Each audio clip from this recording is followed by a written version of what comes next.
హైదరాబాద్ మహానగరం సుందరయ్య విజ్ఞాన కేంద్రంలో జరిగిన ఐఎఫ్టియు రాష్ట్ర సదస్సు విజయవంతమైంది।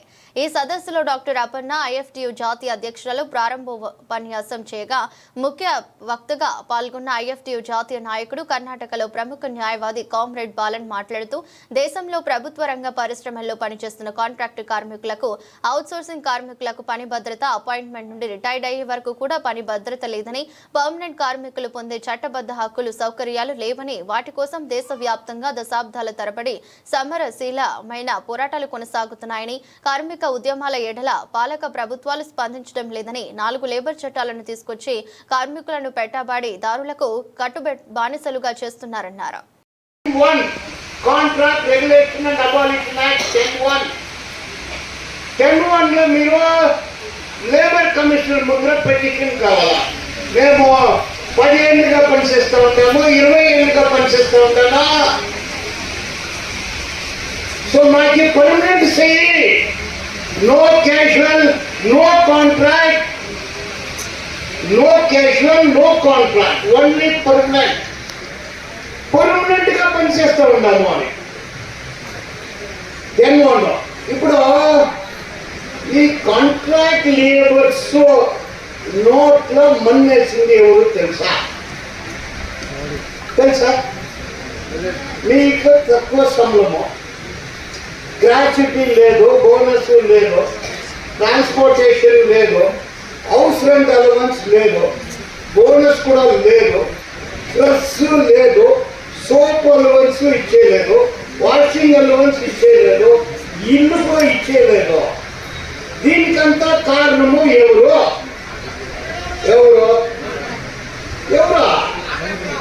కాంట్రాక్టర్ వాడే మామ పరిస్థితి ఉండాలి వాడే।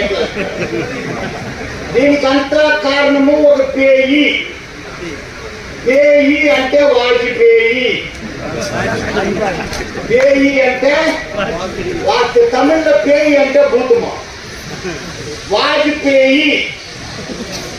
ఇప్పుడు 1976 మీరు గూగుల్ చేస్తే వస్తుంది, ఇందిరాగాంధీ ఎమర్జెన్సీ సందర్భంలో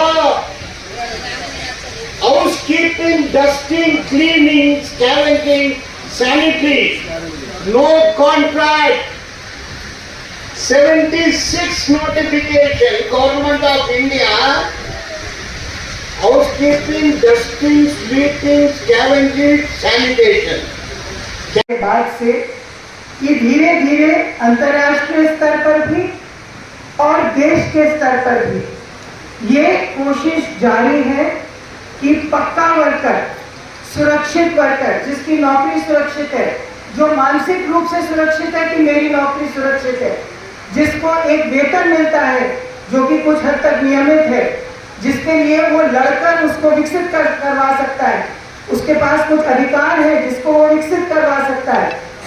इसके ऊपर चोट अंतर्राष्ट्रीय स्तर पर भी और देश के स्तर पर भी नई आर्थिक नीतियों के आगमन के बाद से लगातार जारी है। अगर जो साथी पुराने हैं हमारे, उनको याद होगा कि पश्चिम बंगाल में जब इफ्टू ने अपनी अखिल भारतीय कॉन्फ्रेंस करी थी तो हमारे मुख्य अतिथि थे अमित भादुड़ी, जिन्होंने हमारे सामने एक पेपर पढ़ा था जिसमें उन्होंने बताया था कि अंतर्राष्ट्रीय स्तर पर मजदूर वर्ग को अधिकारहीन करने के लिए, उससे उसका आत्मविश्वास छीनने के लिए किस तरह से पूरे दुनिया में कोशिश है कि वर्कर को परमानेंट से इम्परमानेंट कर दे, यानी कि स्थायी से अस्थायी कर दे, अलग अलग नामों में। उस समय जो नाम जिक्र में था वो ये था कि भाई हम परमानेंट से इसको कॉन्ट्रैक्ट वर्कर बना देंगे, कॉन्ट्रैक्ट जॉब को कॉन्ट्रैक्ट कर देंगे, जॉब को डेली वेज कर देंगे। ये शब्द उस समय पर इस्तेमाल होते थे। उस समय भी इफ्टू ने कुछ पहलकदमी की और हमारी कोशिश रही कि हमारे जैसी समझ रखने वाले जो केंद्रीय ट्रेड यूनियन सेंटर्स थे, उस समय हमने कोशिश की कि उनको एक प्लेटफॉर्म पर लाकर और ठेका कर्मचारियों के सवाल पर, उस समय आउटसोर्सिंग शब्द बहुत कम था, बहुत ये शब्द बहुत कम था। हमने तमिलनाडु में चेन्नई में एक अखिल भारतीय सम्मेलन का आयोजन किया, जिसने कॉन्ट्रैक्ट वर्कर के सवालों के ऊपर ध्यान आकर्षित किया। उसके ऊपर हमने चर्चा की।